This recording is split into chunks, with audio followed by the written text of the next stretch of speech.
ਓਏ ਰਖਣਿਆ आजकल तू मंझा नु पट्टे शट्टे नहीं पा रहा। चौधरी साहब 2 तो बकरियां भी डाल देता हूँ। हमकोस हो गया आजकल तू। अब मैं बहुत गरीब हाँ, चुदरानी सड़ गिंदी है। तू आजकल बड़ा चौधरानी के पीछे फिर रहा है। चौधरी साहब मैं को देंदी तो है। हाँ चौधरी साहब वो पैसे देंदी है। तू इतने ना आजकल तमीज नाल रहा कर, मैनू तेरी आदत चंगे नहीं लग रही। दफा पानी पिला चौधरी नु। तेरा खाना खराब होवे सारा जला दिता मैनू। ਸਬਰ ਕਰ ਅੱਜ ਮੈਂ ਪਿਲਾਉਂਦਾ ਚੌਧਰੀ ਨੂੰ ਪਾਣੀ ਇੱਥੇ ਚੰਗਾ ਜਾ ਕੇ ਸਾਰਾ ਗੰਦਾ ਪਾਣੀ ਪਿਲਾਵਾਂਗਾ ਗੰਦੇ ਹੱਥਾਂ ਵਾਲਾ ਪਾਣੀ ਚੌਧਰੀ ਬੜਾ ਆਇਆ ए दफो हाँ ये पानी किथों ले आया है? चौधरी साहब तू ले आया।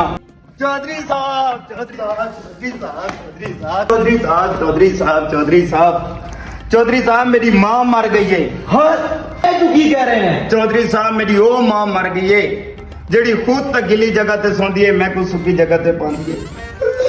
चौधरी साहब मेरी वो माँ मर गई है जेड़ी खुद तक भुखे पेट सोंदी है, मेरा पेट भर के सोंदी है।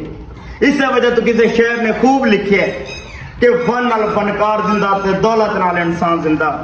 इस दुनिया ते खुश नसीब हो यारो जैंदी दुनिया ते माँ जिंदा माँ जिंदा माँ जिंदा। मैं की करा? चौधरी साहब तुसा मेरे प्यू को अपनी बहन का रिश्ता दो। मैं तू की गल करे कंजरा बेगारता तीन असल जा कर दिया कंजरा तू मेरे हाथ से हाथ मैंने दसता तेनू तू फड़ तू मैनू फड़ी जाने मामा बैठा है तेरी चौधरी लगता है। अस्सलाम वालेकुम चौधरी साहब। वालेकुम सलाम। की मसला है? एक चौधरी साहब पूरी गल तो सुन लो मेरी। यार मसला है चौधरी साहब मेरी कुत्ते निकल गए यार। ओए बकवास बंद कर। तो तू शुरू कर दे चौधरी। चौधरी ने कि तू बकवास करदा सत पिंडां दी पग मेरे सिर ते। ओ तेरी मदद तो मैं कर लेंदा पर कल दी मेरी अपनी खोती निकल गई है। चौधरी अपनी निकल गई है मेरी